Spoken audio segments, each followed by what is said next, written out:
Marvel Rivals has one glaring issue right now, and if it keeps getting worse, it might actually trigger the downfall of this game. Now, before anybody starts calling me dramatic, just hear me out for a second, because if you play Marvel Rivals ranked regularly, you've probably seen this happen a couple times. You've done it, I've done it, and maybe your mother's even done it. So what am I talking about? Throwing. It's the intentional sabotaging of a match at the detriment of your own teammates, and I can probably guess why you did it, but I'm willing to bet you're not gonna like my answer, because the throwing epidemic in Rivals is genuinely disturbing, and it's something that the community and the developers need to address. But the bigger question is why players are throwing in the first place. From what I've seen, there are 7 major reasons why players are sabotaging their match, and some are more common than others. While some are understanding, some of them are just straight up ridiculous. So let's start with the most common reason, the ban system. Alright, picture this. You load into ranked and the pre-select screen pops up. You immediately lock your main. Let's say it's Gambit. You're confident, ready to win. You know that this is your hero. You put hours into mastering him. You're ready to carry. So the ban phase starts and 2 of your teammates hover over Gambit in the ban window, and you're sitting there thinking, no way they are actually doing this to me. The countdown timer is ticking and you are already annoyed because you feel like your team is intentionally targeting you before the match even begins, but somehow Gambit survives the first vote and you take a deep breath because you already know the second ban phase is coming, and all of a sudden 3 people decide to ban Gambit, and now the timer's ticking down. 3, 2, 1. You select a different hero to try to boost the odds, but you're already knowing that Gambit's getting banned. So you're sitting here thinking, as you see Gambit banned, you're like, what, did my own teammate do this? You guys know I main Gambit, and it's even worse if you have Lord on this character, because now it feels personal. So guess what you type next? A simple 2 letters, GG. So you take that personally and you decide to lock some random hero. Everybody knows the default is Black Widow, because you already know you're mentally checked out of the game. So now the real question is that a valid reason to throw a match? Let me play devil's advocate for a second. On one perspective, you can argue this player is extremely soft for throwing everybody's match, because it's not just him playing the game. He has 5 other teammates, and so what if 3 people decide to ban his character, especially if it's Gambit, because we all know that Gambit is crazy powerful, and if you decide to pick a super meta hero, don't be surprised when your team bans it, because honestly, when you play a hyper meta hero, the enemy team might ban your hero, so why don't you have other heroes that you can play as a sub hero? Perfect example, if the enemy team bans Gambit, are you just going to throw the match? No, you're going to play a different hero, so it should be no different if your team bans the hero, because everybody knows some heroes nobody wants to play against, and if you play that hero, you accept the fact that your team might ban them. On the other hand, let's talk about common courtesy, because why are you banning this person's hero? Hero shooters are built around character mastery. Players invest dozens and sometimes even hundreds of hours into one hero, from their combos, positioning, and favorable matchups. So when a team bans one hero that you're truly confident on, it can feel like they're sabotaging you before the match even begins. And in that moment, you might feel like your team doesn't even trust you or your capabilities.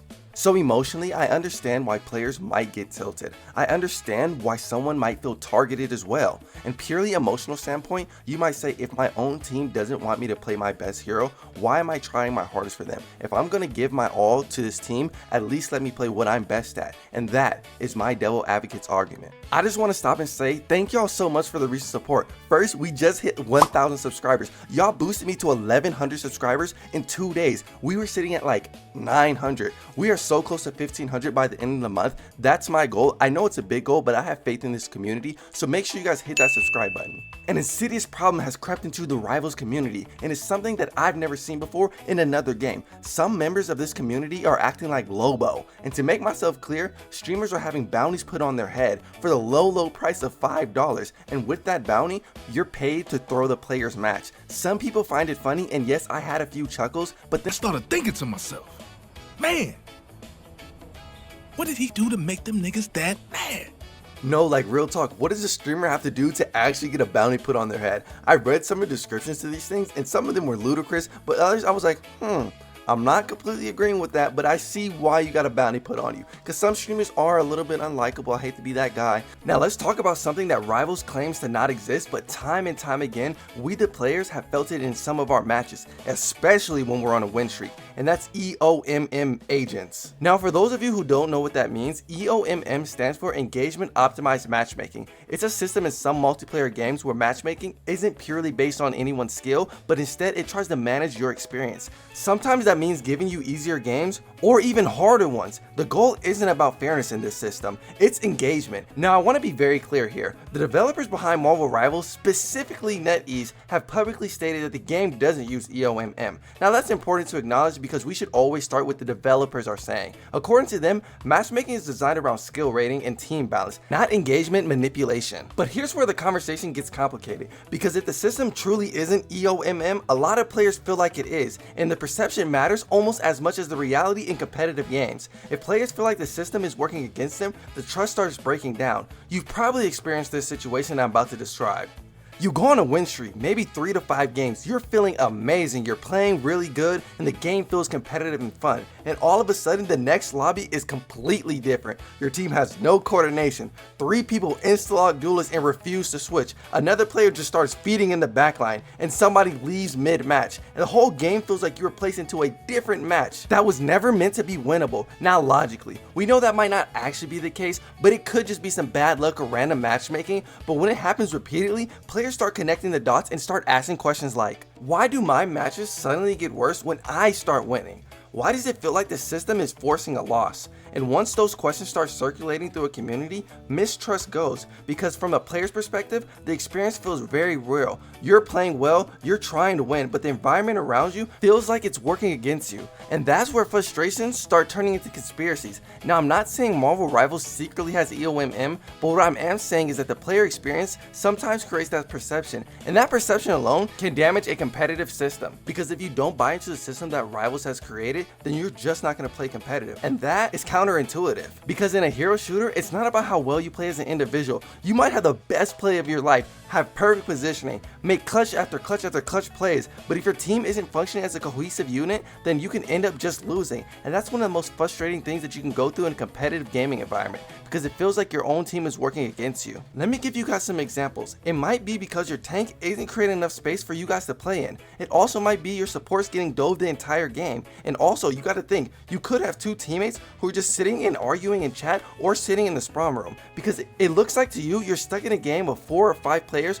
who aren't even trying to win. You give up as well. And also, you guys gotta think, sometimes the enemy team might just be so much better than you guys, and it's not fair that you got put in that position, especially with your teammates acting like they're eating glue. But you know, what can you do? At the end of the day, whether EOMM exists or not, the real issue is player trust. If a player trusts the system, they compete harder, and if they don't, they stop caring, and that's when the outcome of matches don't matter. That's when throwing becomes normal, and that's when the competitive ladder starts falling apart. Now let's talk about another reason why players throw that doesn't get discussed enough, and that's meta policing. In competitive games, the community eventually decides what heroes are good and others that are considered throw picks. And once that mentality develops, a weird culture starts to form where players believe that they have the authority to decide what you get to play and what everybody else gets to play. And you see it all the time in Marvel Rivals ranked. When someone locks a hero that isn't considered meta, players begin to freak out. Maybe the character just got nerfed, or the community thinks that they're weak, or maybe they just don't often show up in high level play. And when someone in the chat is like, why are you playing that hero, or switch or we lose, or I'm throwing, that breeds resentment. Sometimes it goes even further than that. A player decides because their team picked an off meta hero that the match is already over and there's no point in playing. Instead of adapting, they start sabotaging the game. They're not grouping anymore, they're not even trying, and outright they're saying enjoy your loss. And now the entire team is paying the price because one person didn't like what someone else chose.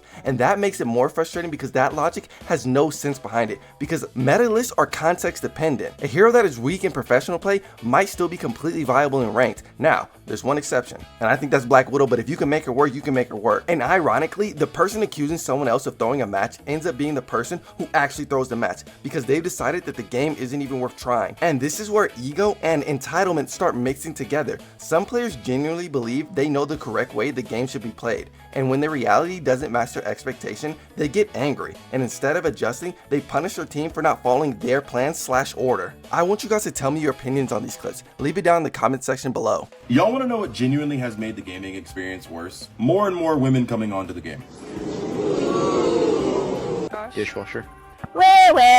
Not your goddamn yield slut, no one's talking to you. Remember in the beginning of this video when I said people will have ridiculous reasons to throw? This is one of them. Sexism in Marvel Rivals is running rampant, especially after this situation. I'm not gonna sit here and preach to the choir whether sexism or racism is right or wrong. That should be already obvious. But I will say is if we allow this behavior to exist in our community without pushing back on it, then we're never gonna shake the toxic reputation that is starting to surround this game. And once a stereotype like that sticks to a game, it's hard to remove. New players will see it and decide not to try the game. Existing players will be tired of dealing with it and eventually quit. And all of a sudden the community starts streaking for reasons that have nothing to do with gameplay itself. Okay, so how do we fix these issues? Well, Marvel Rivals has a solution and it sounds good on paper, but I have some criticisms. Recently, the team behind Marvel Rivals released a statement addressing the issue directly. In their message, NetEase talked about the major crackdown on something called incentivized throwing. Basically, players intentionally losing matches for personal gain, whether it's for money, trolling streamers, or sabotaging ranked matches. And here are some of my critiques.